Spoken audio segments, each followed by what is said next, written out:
Goeiedag en welkom by NG Vera Park se digitale bediening. My naam is Morney Jacobs en in vandag se preek gaan ons saam kyk na Jesaja 58 van vers 1 tot by vers 9a. Met ander woorde, die eerste gedeelte van vers 9. Ons gaan nie die tweede gedeelte van vers 9 lees nie, want dan moet 'n mens ook vers 10, 11 en 12 lees en eintlik die hele hoofstuk. Maar volgens hier leesrooster wat ons volg, is dit die perikoop, die gedeelte wat ons dan nou hierdie week na gaan kyk, hierso in Epifanie. Ons is in Epifanie, dit is basies om het baie eenvoudig te stel, die tyd in die kerklike jaar waar ons kyk na hoe God homself openbaar het deur Jesus. En 'n groot element daarvan is lig. Met ander woorde, die lig het na die wêreld toe gekom. En die vraag wat Epifanie ons uitnooi om te vra is, hoe kan ons die lig in die wêreld wees? As ons leef in die era van die getuienis, ons is kinders van die lig en ons moet die lig laat leef. En dit bring ons by Jesaja 58. Jesaja 58 is daar 'n groot etiese vraag oor die geloofwaardigheid van godsdiens. En waarby dit ons gaan uitbring is, hoe kan ek dade van liefde doen, met die fokus op liefde. So, as my manier van leef, as my dade, as my godsdienstige integriteit wil hê, dan moet dit ook sigbaar wees in die manier wat ek leef. Nou wat baie keer gebeur is, ons doen liefdadigheid met die klem op die daad en nie op die liefde nie.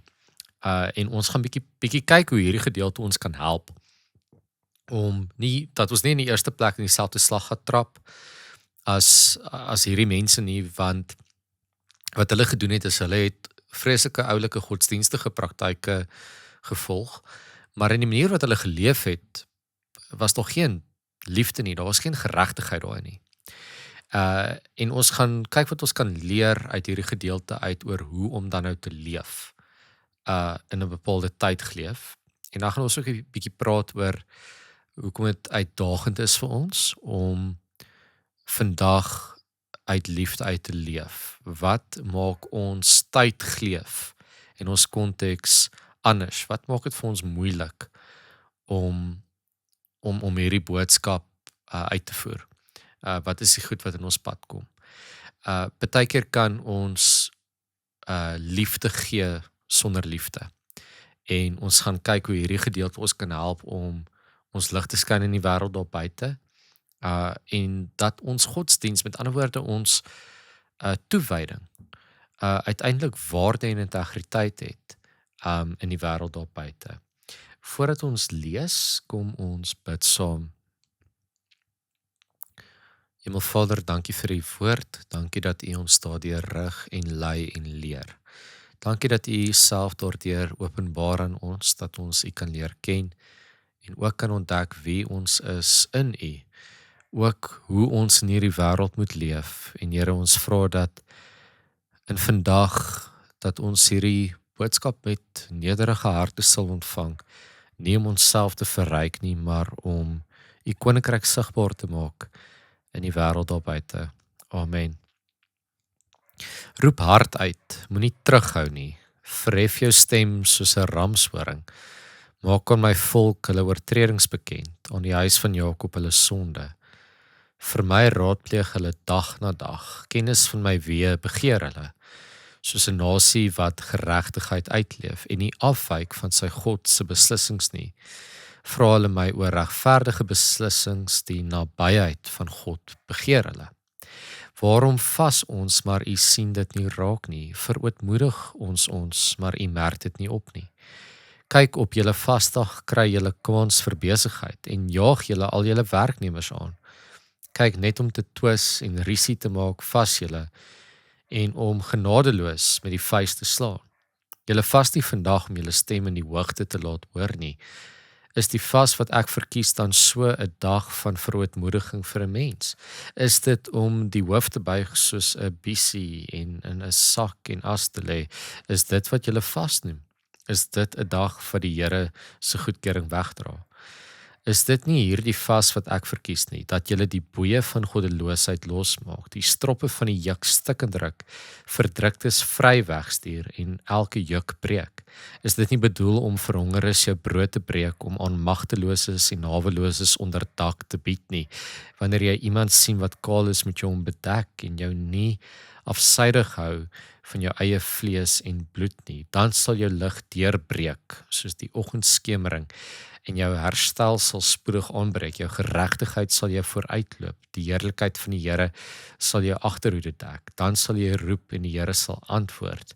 Jy sal om hulp roep en hy sal sê, hier is ek. Dan sal jou lig deurbreek soos die oggendskemering en jou herstel sal spoedig aanbreek. Net tot sover. Ons kan dikwels in die slaggat trap van godsdiens vir die onthaalwe van godsdiens. So het hierdie geloofsgemeenskap gevas en met hierdie vas van hulle het hulle probeer om God se guns te koop. Sien, hulle kom uit ballingskap uit. Hulle kom na 'n plek toe waar die tempel vernietig is, waar hulle nou 'n provinsie is van Persië en nie meer die koninkryk van Juda nie. Hulle pleit vir die herstel van hulle plek in die samelewing. En ons sien in hoofstuk 60 tot 62 'n klomp beloftes, maar daar's 'n voorwaarde. Sien, die probleem is, hulle godsdiens het geen waarde nie. Hulle vas is leeg, omdat dit nie reflekteer in die manier wat hulle leef nie.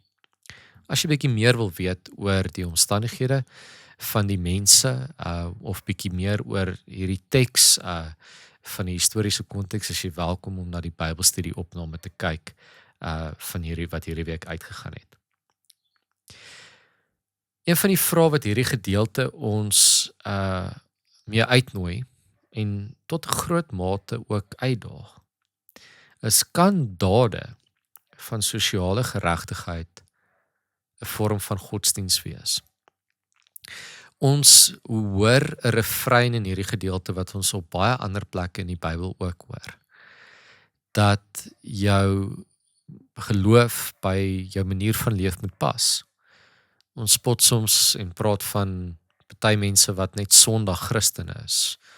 By 'n kerk is jy 'n Christen, maar dan in die week byt jy jou werkers uit by die werk en jy is ongeskik met mense. Daar's nie liefde in jou hart nie, maar tog aanbid jy, tog lees jy Bybel. Sien, ek dink ons is soms so besig met godsdiens dat ons vergeet van die God wat ons aanbid. En ons aanbid uiteindelik 'n God van liefde. 'n God wat die wêreld so lief gehad het dat hy sy enige gebore seun gegee het. En ons sien hoe Christus absoluut in liefde geleef het. En daarom word ek en jy genooi om ook in liefde te leef. Om in dade van liefde ook uiteindelik ons toewyding aan God te beklemtoon. Nou, liefdadigheid het in ons tyd en konteks goedkoop geword. Want sien, as ons nou wil leer uit die foute van hierdie mense wat daar in Jood bly, die provinsie van Asië, hierdie Judeërs wat godsdiens bedryf het sonder dat dit reflekteer in hulle wêreld, kan ons baie maklik die argument maak en sê, wel, kan ek met ander woorde guns koop by God deur goeie dinge te doen, deur dade van liefde te doen, deur broodjies uit te deel op die strate, kan ek dan op so 'n manier God se guns koop? En ons moet baie vinnig die onderskeid maak om te sê, nee, dit help veel ons doen dade van liefde sonder die liefde. En ek dink dit is juis ons godsdiens wat ons leer van die God van liefde, wat ons leer wat dit beteken om in vryheid te kan leef, in liefde te kan leef, en ons word uiteindelik geroep om daardie liefde sigbaar te maak. Nou, in hierdie teks is daar 'n groot stuk sosiale ongeregtigheid. Mense byt mekaar uit. Mense hanteer mekaar sleg. Ons noem dit sosiale ongeregtigheid. Daar is ongeregtigheid in hierdie teks. En ek dink ongeregtigheid is ook 'n kwessie vir ons vandag. Ons lewe in 'n tyd van ongeregtigheid. waar randfigure uitgebuit word, waar die gaping tussen ryk en arm net al hoe groter en groter en groter word en waar sekere mense uitgebuit word terwyl ander voordeel trek uit daardie uitbuiting uit. En soms kan ons magteloos voel. Ek dink byvoorbeeld nou aan BlackRock, 'n private equity firma daarso in Amerika wat verskriklik baie grond en land koop en daar was groot probleme oor en vra oor die geregtigheid agter hierdie groot firmas wat mense se land onder hulle uitkoop en ek dink in ons eie land se konteks met ons kwessies oor land en reg en geregtigheid en versoening ons eie politiese konteks is hierdie vraag van geregtigheid iets wat regtig naby aan die huis tref, wat regtig bietjie krap, wat dinge bietjie ongemaklik maak. Party mense sit met 'n slagoffersmentaliteit waar ander nou weer wonder of hulle nou hulle hele lewe moet skuldig voel oor dit wat hulle voorouers gedoen het. En hierdie verlede wat ons so inhaal en inhaal en inhaal. En die vraag dan wat ons magteloos laat voel is wat kan ons doen teen sulke grootskaalse ongeregtigheid? Dikwels protesteer mense wanneer hulle slagoffers van ongeregtigheid is. En is dit nie hartseer dat ons meer geïrriteerd raak met die mense wat protesteer as wat ons ongelukkig raak oor dit waarteen hulle protesteer nie. Ons raak meer ongelukkig met die protes, die mense wat protesteer, as oor dit waarteen daar geprotesteer word.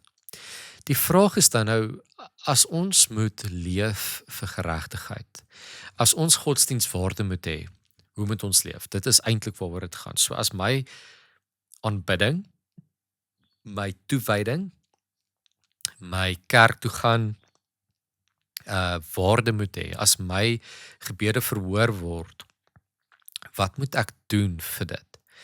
En die antwoord lê in hierdie teks is bevorder reg en geregtigheid.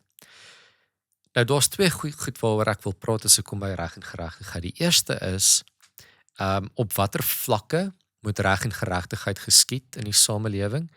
En tweedens is wat is die geaardheid van reg en geregtigheid? Met ander woorde, hoe meet ons reg en geregtigheid? Nou die eerste een is daar's basies 3 geregtigheidskwadrante. Die eerste een is sosiale geregtigheid, die tweede morele geregtigheid en die derde is ekonomiese geregtigheid. Nou sosiale geregtigheid is die uitbuiting van spesifieke groepe mense of diskriminasie teen spesifieke groepe mense en alhoewel ons onsself dalk daarvan kan distansieer tot 'n mate, moet ons ook onsself vra waar is ons blinde kolle as dit kom by sosiale ongeregtigheid. Met ander woorde, kyk ons dalk na sekere groepe mense op 'n bepaalde manier wat eintlik kom vanuit sosiale ongeregtigheid. Is die manier wat ons na groepe kyk en groepe veroordeel as gevolg van 'n geskiedenis van sosiale ongeregtigheid.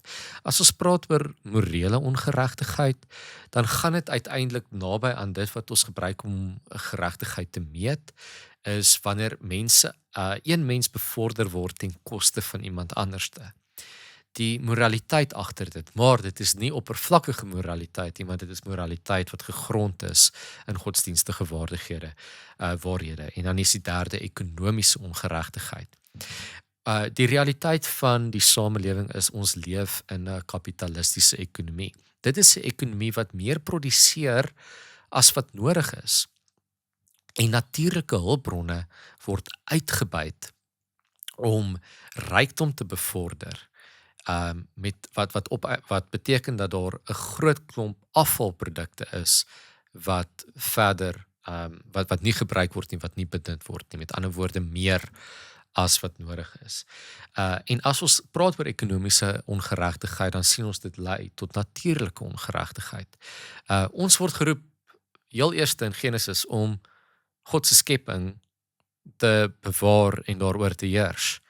Daarom kan ons nie oorgee en hierdie ekonomiese ongeregtigheid toelaat wat uiteindelik die aarde vernietig nie. So nou is die vraag, hoe kan ek as individu, ek wat een mens is, teen hierdie verskriklike groot sosiale ongeregtigheid optree. As ek nou my geloof wil uitleef, as ek my godsdiens wil beoefen op 'n praktiese tasbare manier, hoe weet ek of die goeie dinge wat ek doen goed is? En die antwoord is liefde. Liefdadigheid gaan meer oor die liefde as oor die dadigheid. As jy nie, nou hierdie is net 'n voorbeeld of 'n argument onthaalwe, as jy die broodjie wat jy ekstra het, nie in liefde vir die bedelaar kan gee nie, dan is dit waardeloos. Dit moet kom vanuit liefde. Nou die dilemma wat ons het is dat as dit kom by liefdadigheid, het ons in ons kerkkulturele konteks is dit nie altyd so maklik nie. Baie keer gee ons uit liefdadigheid omdat ons verplig voel. Ons gee uit liefdadigheid omdat ons skuldig voel. Ek kan onthou toe ek klein was op hoërskool in die kerk gesit het ons stranddiens gehad waar ons, dit was 'n uitreik, 'n 2 weke uitreik oor Kersfees wat jy see toe gegaan het.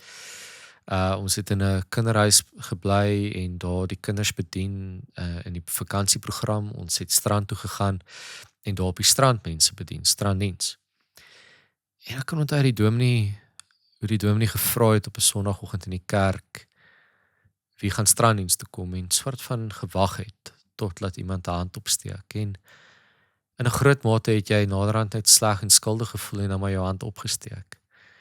En so uit 'n skuldgevoel of uit 'n gevoel van ongemaklikheid of manipulasie hierdie tipe van liefdadigheid gaan doen. Omdat jy voel jy moet of omdat jy skuldig voel as jy dit nie doen nie.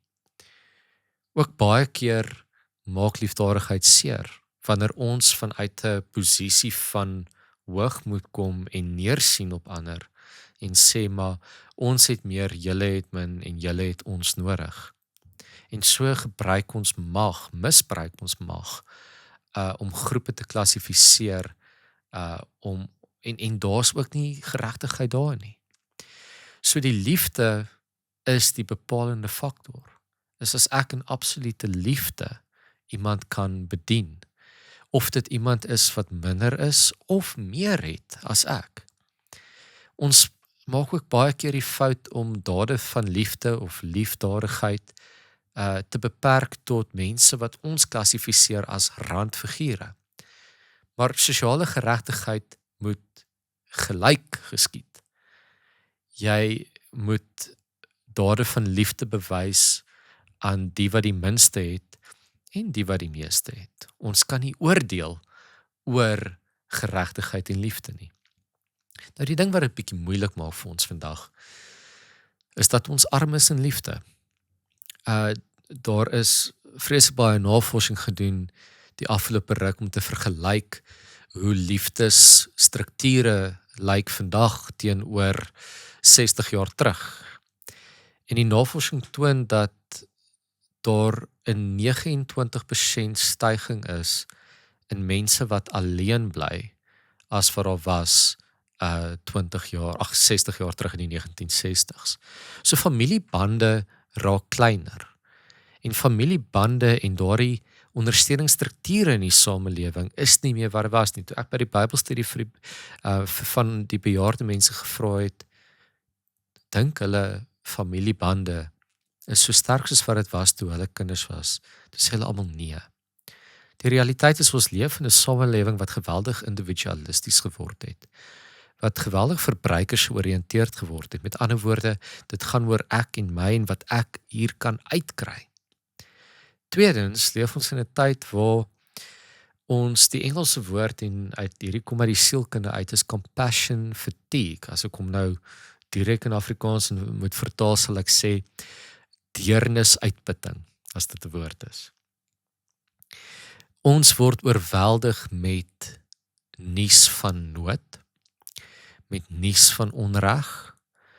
Ons word oorweldig en weet van baie meer van mense se probleme. Ons lewe in 'n tyd waar ons baie meer connected is aan die groter wêreld as in die geskiedenis. En ons voel baie keer net plainweg gedreineer dat ons so min liefde het om te gee, omdat die wêreld meer liefde nodig het as ooit. En so word daai spons leeggedruk en om die aanhaling te maak, jy kan nie skink uit 'n leë beker uit nie, nê. Jy kan nie skink uit 'n leë beker uit nie. En baie van ons voel so, hoe kan ek liefde gee as ek self dan so arm is daaraan? As ek so min het om te gee, hoe kan ek liefde gee? En ek dink dit sal onregverdig wees om net 'n pleister te plak op hierdie eksistensiële fundamentele probleem wat ons as 'n samelewing het. Want daar is grootskaalse makrofaktore wat aanleiding gee tot hierdie armheid en liefde. Maar daarin dink ek help die kerk baie. Die kerk is gemeenskap van gelowiges. Dit is waar God se mense bymekaar kom, waar God se mense, dis my so wonderlik en as ons op 'n Sondagoggend lief en leed met mekaar deel, is dit nie net om, jy weet, die mense op hoogte te bring van die hartstogte nie. Dis 'n uitnodiging om te sê, as jy weet van hierdie mens, het jy die geleentheid om liefde te gaan bewys. Dis 'n manier waarop ons sê ons gee om oor mekaar. Ek dink 'n manier vir ons om weer ons liefdesrekeninge vol te maak, lê ook in hierdie teks. Die antwoord vir daai probleem lê in hierdie teks. Jy kry liefde deur liefde te gee. Dit werk nie so dat jy eers die tank moet volmaak voor jy kan ry nie. Jy maak hom vol soos wat jy ry. Jy ontvang liefde wanneer jy dit gee.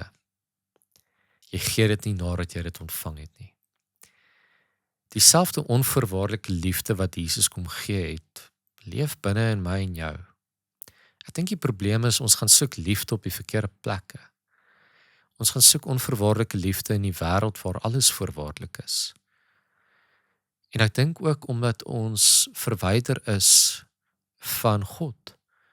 Ons leef nie meer so nou saam met God soos altyd nie. En ek het in die Bybelstudie hierdie gedeelte gelees en ek wil afsluit met hierdie gedeelte want ek dink dit som dit vir my so mooi op. Een van die ander kleiner profete, Amos, klein bedoelende, die boek is minder, hy was nie korter as Jesaja nie, of miskien was hy, ek weet nie. Ekskuus, Micha 6, vers 6 tot 8. Ek dink dit som baie mooi hierdie dilemma op van hoe kan ek deur godsdienstigheid, deur die manier wat ek leef, God se liefde in my eie lewe raak sien en ook dit deel sodat die vrug daarvan geregtigheid kan laat geskied. En ek gaan net vers 8 hierso lees. Daar staan: hy het aan jou mens bekend gemaak wat goed is. Wat anders eis die Here van jou as om net te doen wat reg is, om troue liefde te bewys en om nederig die pad saam met jou God te loop. En in hierdie verse is die antwoord vir die teenmiddel van ongeregtigheid. Ekonomiese en sosiale ongeregtigheid word opgelos deur nederigheid. Troue liefde. Te doen wat reg is. En nou is die vraag hoe? Hoe leer ek nederigheid? Hoe leer ek liefde? En waar kry ek die krag om te doen wat reg is? Om saam met God 'n pad te loop. Om God deel te maak van jou lewensreis. Om hom nie net te kom besoek op 'n Sondag nie, maar in alles saam met God 'n pad te loop. Mag jy daar waar jy beweeg in die wêreld, by die werk, by die huis, by die kerk, in die winkelsentrum, saam met God daai pad loop. Daar liefde gee soos wat God onvoorwaardelik het. Mag jy hoop en genade verkondig in die wêreld. En net deur klein dade van liefde sal ons grootskaalse ongeregtigheid kan teenwerk, sodat ons godsdiens integriteit kan hê, dat dit waarde kan hê en 'n viering kan wees van God se genade. Geseënde week vir jou. Totsiens.